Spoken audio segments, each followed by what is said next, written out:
Before we dive into this episode, we at Xenia Concerts wanted to let you know that this episode includes some uncensored swearing in the form of a few S words. We invite you to listen in whatever way feels best for you.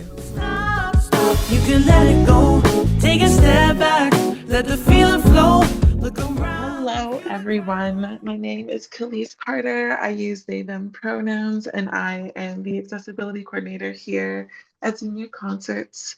I am back again with another interview for our Accessibility Accelerator Expert Series. This is a title in progress. We have not landed on it yet, but we're getting close. Regardless, I'm very, very excited for today's interview. I will be discussing and chatting and meeting and definitely creating with Hannah today during our interview. We will specifically be talking about accessibility within the arts, accessibility as a practice, disability arts as a genre and practice onto itself and a discipline onto itself, and a lot of really amazing things. I've been very, very honored to be able to work with Hannah for since October 2023, and it's been really wonderful, and we're all very, very excited to get to sit in on this interview and soak it all up. So, Hannah, I will ask you if you could introduce yourself a bit and tell our audience a bit about yourself and the work that you do. Yeah, and whatever else you'd like to share, and then we'll get into things. Yeah. I'm Hannah Facknitz. I use they, she pronouns. And for a visual description, I'm a white femme presenting person with dark hair, glasses, and I've got a sweater on and a little pinafore skirt that I am a little obsessed with today. And to introduce myself, it's always so difficult to introduce myself. And I think that's because of honestly, some of the stuff that we're going to talk about is the medium of the bio to me, right? Is it's very much talk about where you've been published and featured, right? 100%. And it's yeah, but I am not published and featured as an artist, right? I am sort of vaguely published as an academic, but I'm not an academic anymore, right? So I sort of, it's always a strange place for me to be, but I guess generally, I'm a disabled person. I'm sick. I'm mad, neurodivergent, and I am originally from the Shenandoah Valley in Appalachia, which is the ancestral and traditional home of the Monacan and Monohoic people. And now I live in so-called Vancouver, which is the stolen land of the Musqueam, Tsleil-Waututh, and Squamish peoples. And I think that we sort of perfunctorily do that, but also Absolutely. These places made me. I am made from literally my bones are made out of the minerals from the water that I drank in these places, right?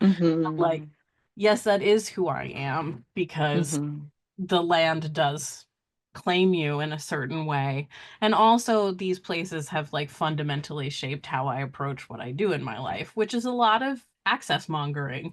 I think or I'm an access mongerer. I want to hack access for people, but I also want to revel in access and access work.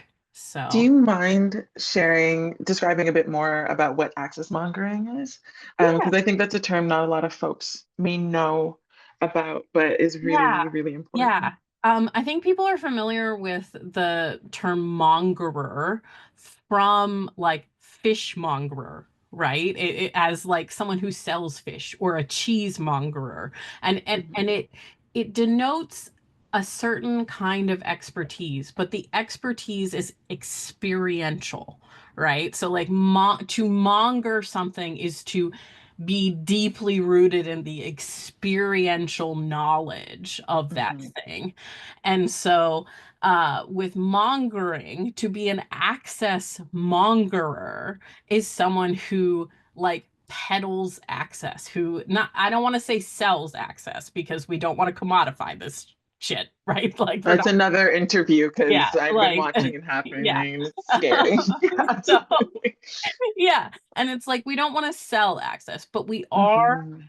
we are in the business of it in a very disabled way. And what we're doing is we are reveling in the experience of access and access intimacy, which is the term that Mia Mingus coined to describe the way that we need to encounter one another and negotiate access rather than the traditional accommodations model, which is very medicalized, very prescriptive, and like one size fits all, very individualistic in the solutions it offers. But access intimacy and access mongering is much more about relating deeply to one another and responding to one another's needs as they appear. Something that you just mentioned around like access and how are we mongering access, like, and your point about like how it pushes up against accessibility or accommodation processes. So much of these processes are trying to create a monolith of what access can be, when foundationally to disability, to neurodivergence, it's more about like what is your experience from moment to moment. Yeah. And I think as both of us who've talked about experiences of dealing with trauma and chronic pain and neurodivergence, access mongering is so much better of an understanding because it also attends to the material reality that goes completely and deliberately unnoticed in a lot of ways. Yeah, absolutely. And like accommodations try to fix you in place, There right? you go. And Yeah. it's like especially in living in like the ongoing global pandemic. I refuse to Mhm. say after the pandemic because it's like I'm still watching people die from this shit. Like Exactly. and like and that is an engineered reality for us, right? Mhm. Like this dystopia that now like I mean that disabled people have been living in for a long time, but this sort of intensified dystopia is an engineered thing. It's that's a choice. And like Absolutely. we're living in a world where people have been repeatedly infected with a virus that destroys your immune system. Mhm. Like that like is better compared to things like measles and HIV than it is Exactly. flu, right? And so we are creating an entire generation of disabled people. And like, and I use generation not in like you know, Gen Z and millennials and like that Mhm. like temporal like time demarcation, but like Mhm. disability is the only identity that you sort of like can become at any time, right? 100%. I think in some ways it's useful to think of generations in the disability community more in terms of when people arrive to disability, right, than it Oh, is yeah. to think in terms of age. um Mhm. and like and in some ways I think that that would also be helpful in terms of like Mhm. fostering humility. But you know, it's an entirely separate conversation. But like, we Mhm. are receiving a new generation of activists, of disabled Yes. activists and artists and creators and cultural Mhm. workers who are new to this, right? And also are arriving with a lot of conditions that relapse and remit. Could you speak about disability arts and how it's inherently different as an artistic practice? Absolutely. Because I think a lot of, for example, I've been a disabled artist for over 10 years, and till this day, people just think I'm just an artist that happens to be disabled when I talk Yes. about my work. And having to really explain to people that, like, it is not that, and also so much more than that. So I would love to hear that from you. Yeah, absolutely. Like, well, and that's the thing that was happening in this project Mm, was like we found that it was taking more time, which like disabled shit always does. And that's not a bad thing. It's not a bad exactly. It's thing not. at time. Um, but it was also like taking more like paid time for people, right? So Mm, we get budgeted a certain amount for like compensating artists for their time, and especially our sound designer for their time. And like there like what ended up happening was like our sound designer especially like sank so much time into working with the artists, right? Like that wasn't us misbudgeting for the creative work, there it is. right? Yeah. That was a fellow disabled artist responding to the access needs of the other disabled artists in the project.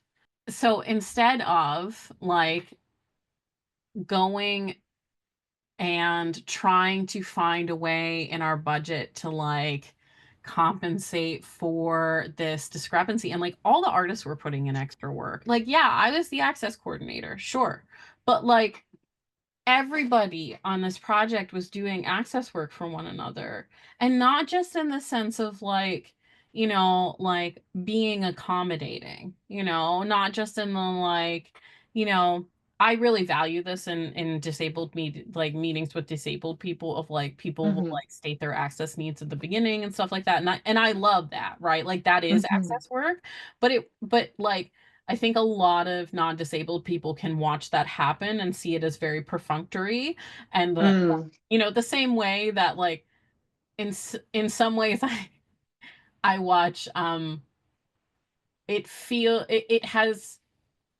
I would want to ask an indigenous person like, is this what it feels like when tea. people have land acknowledgements?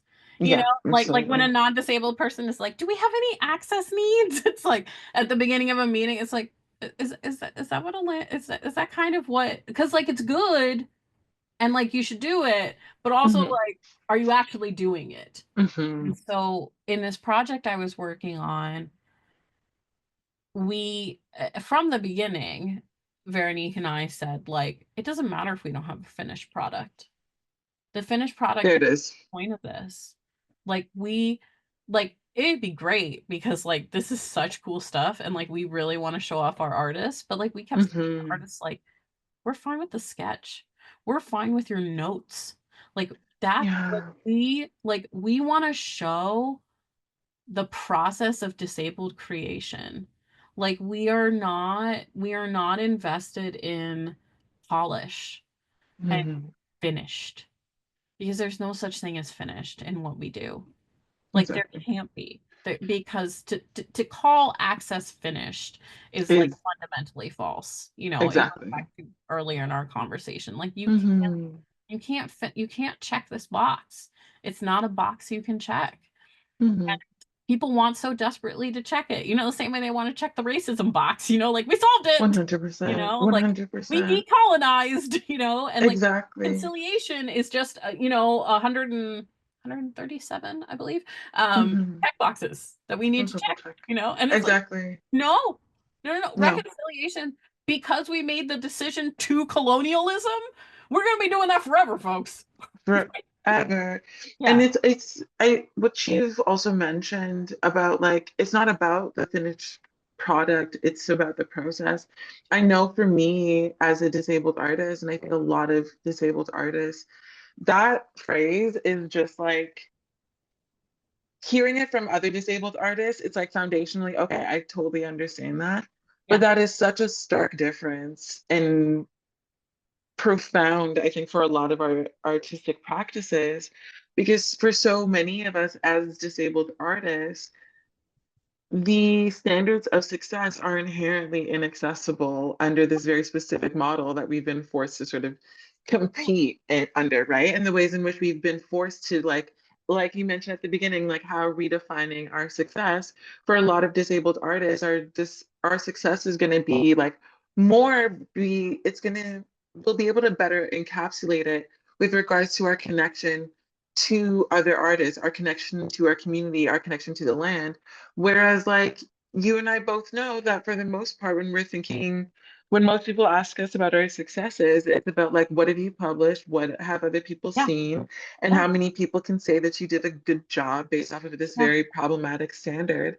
And what disability arts is also presenting is like, it's not about changing the standard. It's about like, why is it there in Yeah. the first place?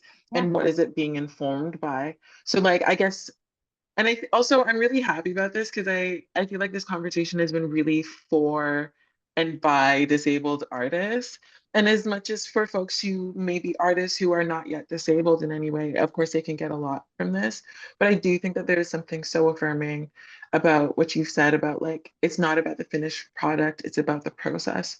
Yeah. Because yeah, there's so many different artistic like things that I've done. And I'm like, however, the interruption of this has been a result of how my body has Yeah. participated in my artistic Yeah. practice, you Mhm. know? Mhm. Mhm. The value is not in being finished. The value is in, Exactly.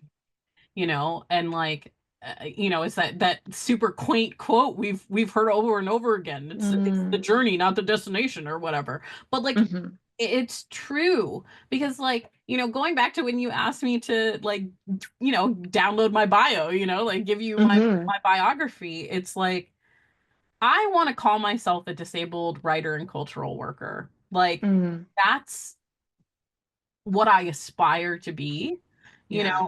and aspire to be in like the community sense of like, I want to be a good steward of what these hmm terms mean, because I know who else is identified as a cultural worker in our community, and how much I look up to those people, and like hmm how much I consider them elders. And so what does that mean about me and how I approach my life and live my life? So hmm not so much as like I aspire as in like I want to be recognized as that. Like I want people to, hmm whatever. I want all the followers on Instagram and TikTok or whatever. I don't want that. I want to aspire to the very high standards of like relation and care and intentionality hmm that have been set for people who have occupied those positions. Not all of them, but a lot of the people that I really look up to, right? And I want to hmm describe myself as a writer and cultural worker, but it's like, what have I published? You know, I write all the hmm time. I write all the time, but I haven't published anything. And like, I'm hmm part of a poetry collective here in Vancouver under the table. I love them. They're such wonderful people. But like, I've never performed at our open mic nights, And hmm like, I've never like I'm very like behind the scenes, and I actually had to take like a long break from them because of my basically, the hellscape that I was trying to navigate as a disabled Yeah. bad person last year. Like that was, and like I have so much like capitalist trauma around that of like, I'm not a writer because all I do is think about writing, you know? Mm, And it's like, and like, God, in grad school that really screwed me up and like really set me back, because like for neurodivergent people, especially yeah. neurodivergent students, like thinking about writing is writing, because like we don't, like the mind map and the drafting and that stuff Yes. is not always the most accessible form. And like, that's still like thinking in an accommodations way too, of like, oh well, you should just let neurodivergent people do that. It's like, no, you should value this very different thing hmm that comes from a different mind, because still in the end you're forcing a neurodivergent person to like write in a very rigid form,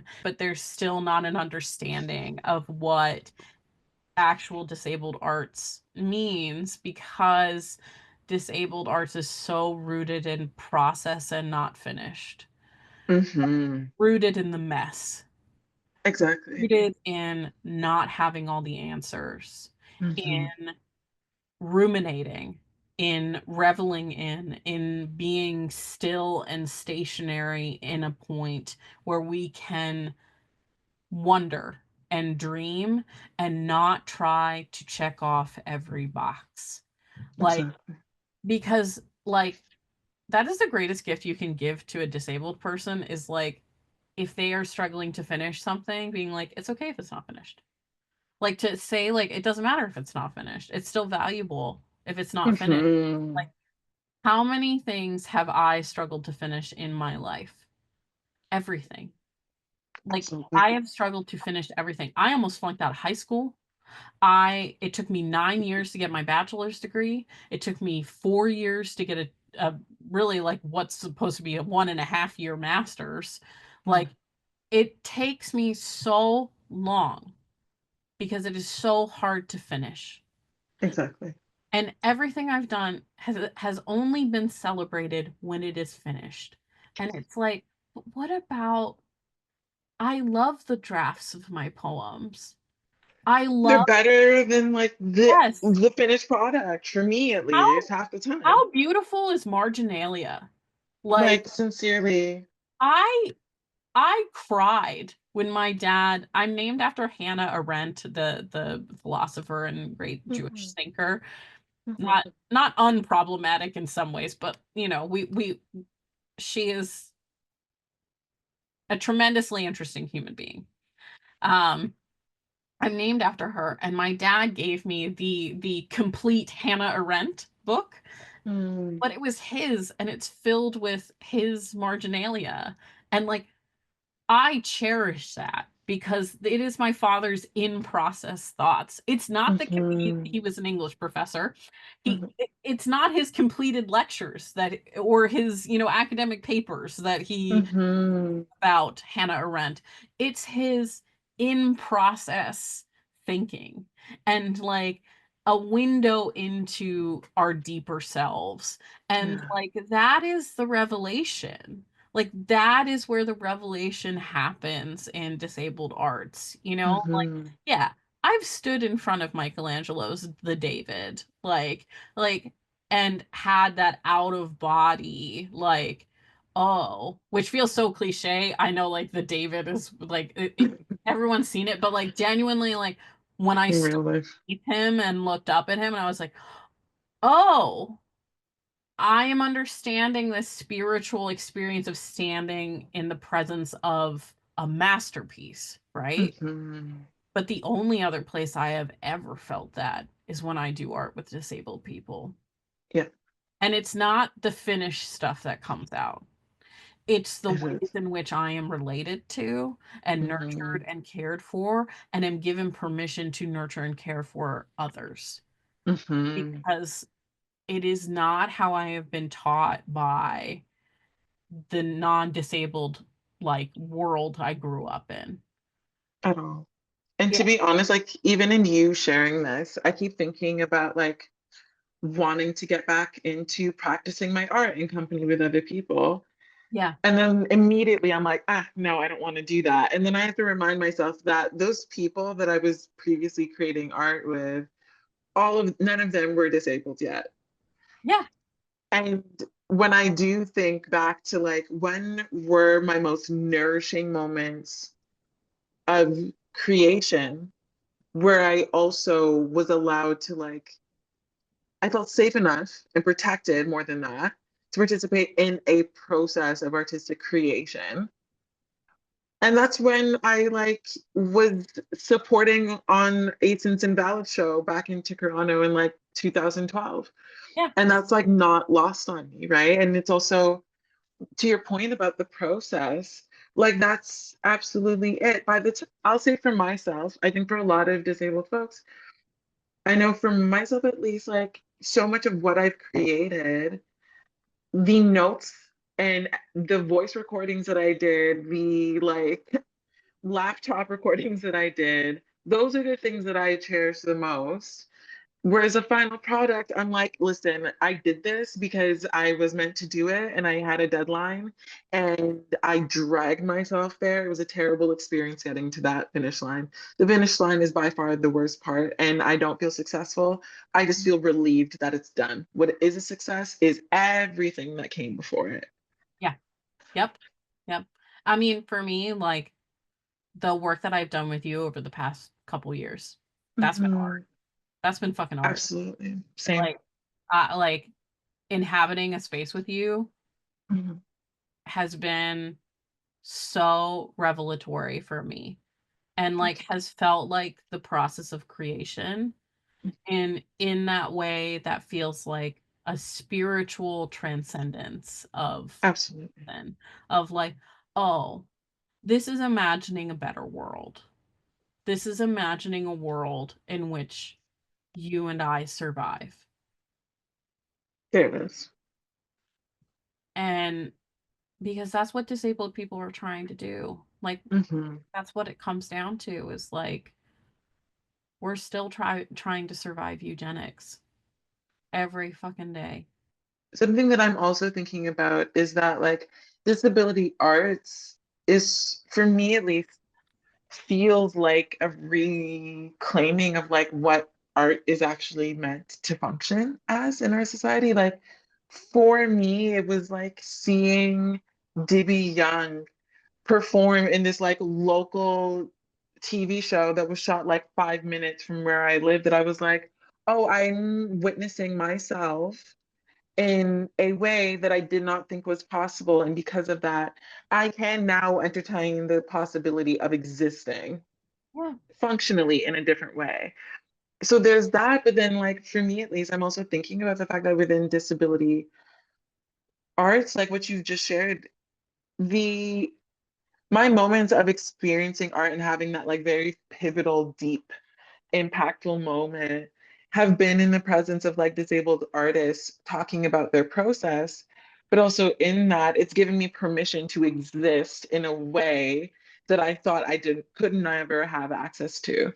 And like, is that not art? Like act like sincerely for me, and I'm thinking about that question of like, is that not meant to be the function of art? Yeah. Art is meant to be dangerous. It is a very dangerous thing to turn to a group of people and say, by virtue of me sharing how I exist and how I've chosen to communicate that, you now also have an understanding of how you could potentially exist in your own way as well. Absolutely. Like, Absolutely. that gets me thinking of like, there's a book called Creating Dangerously by Edwidge Danticat, and she's a Mhm. brilliant, brilliant Haitian American art author and artist and poet. And she opens her book by talking about the fact that, like, during the Haitian Revolution, people would bury books of poetry in their backyard purely because of what it meant to experience art, to take in something that foundationally affected and drew your attention to how you exist in this world. Yeah. And I think in a lot of ways, disabled arts, whether we like it or not, is very dangerous to the status quo of what arts is now. Because it says, Mhm. actually, yeah, we have the success and we have our finished product, but how did we get there? And how do we treat that with the same attentiveness that we do the final product? Traditionally, we have Hmm. taught out art in museum settings to connect us to something larger, right? And to see ourselves reflected. You know, James Baldwin's quote of Hmm. we read to know that we are not alone, right? Exactly. And like I Yes. think a lot of art is like that. I think about Vincent van Gogh all the time, at least once a day. Oh, yeah. And like the absolute ecstatic ecstasy of his creation as a Hmm. mad person, right? Yes. And like his art is so meaningful to me because it connects me to a lineage and a heritage of madness Hmm. that is Yeah. also about connection and community because of, Hmm. I mean, just read the letters he wrote to his brother. Like, you know, Exactly. like Hannah Gadsby said this of like Van Gogh's brother tethered him to life. Hmm. What is more disabled than that? Like Sincerely. other one another here, and that is, and like the connection that we feel in the transgressive artistic process of disability arts is Hmm. akin to the something larger I feel connected to when I look at Van Gogh's work. Like Absolutely. that is what is happening, is like we are connecting ourselves and imagining something larger and being transgressive in how we do it, because I mean Van Gogh was very transgressive in his work in terms of like what was happening Incredibly. artistically at the time, but like also like we're disability arts is deeply political. right? And like you can't, without a doubt. like it is about a radical reimagining. It is Mhm. about abolition. It is about, it is about colonialism. It is about Palestine. It is about all of Mhm. these things. And that is why it is so transgressive, and why having it put, like having it parsed in the ways that we do of like accommodation Mhm. is a mode of violence to try and take away what is so powerful about it. Yeah. Like, and so to buy into the like ableist, like non-disabled idea of what disability arts Mhm. is really to like is to buy into a thing that is in many ways invested in like the structural sense in dismantling what disability Absolutely. does.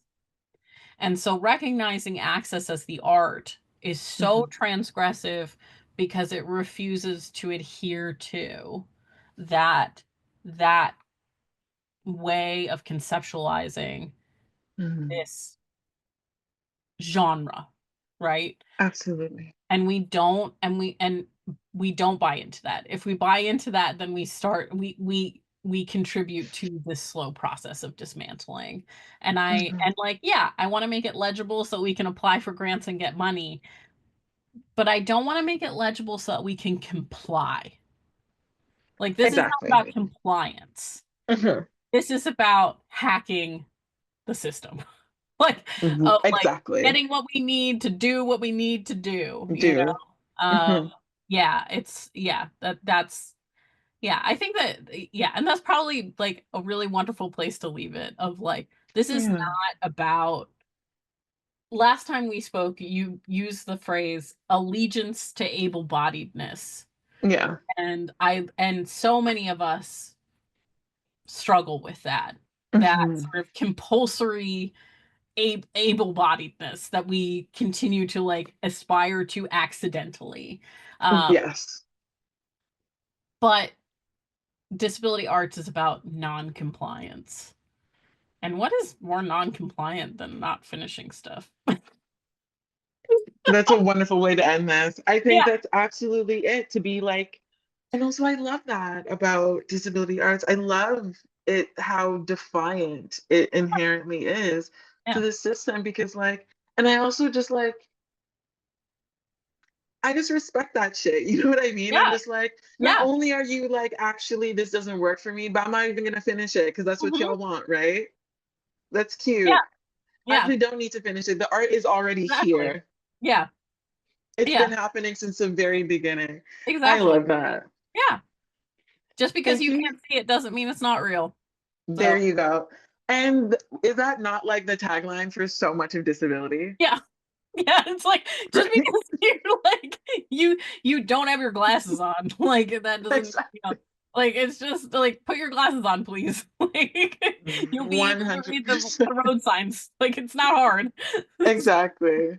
Yeah. That's such a wonderful way to end this. Thank you so much. Thank you everyone for watching. Please leave any questions that you may have in the comments, any thoughts, and also any topics that you may want us to speak about in the future. Yeah, and at Xenia Concerts, we're super grateful. Please keep up to date with all of the concerts and any other updates we have going on. Yeah, once again, Hannah, I'm very, very grateful for this conversation. Thank you. As a disabled artist, thank you very, very much. And also just being able to work with you, I'm so grateful.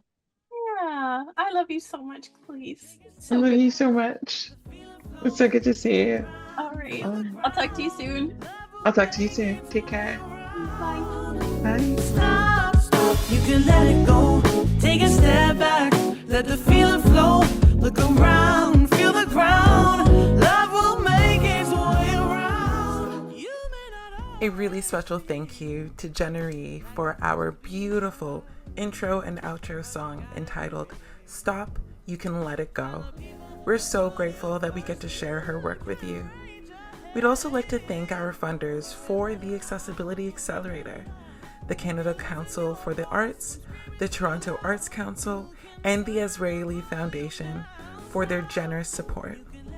To find out more about Xenia Concerts and what we do, hop on over to our website, follow us on Instagram using the handle Xenia Concerts, or you can look us up on Facebook.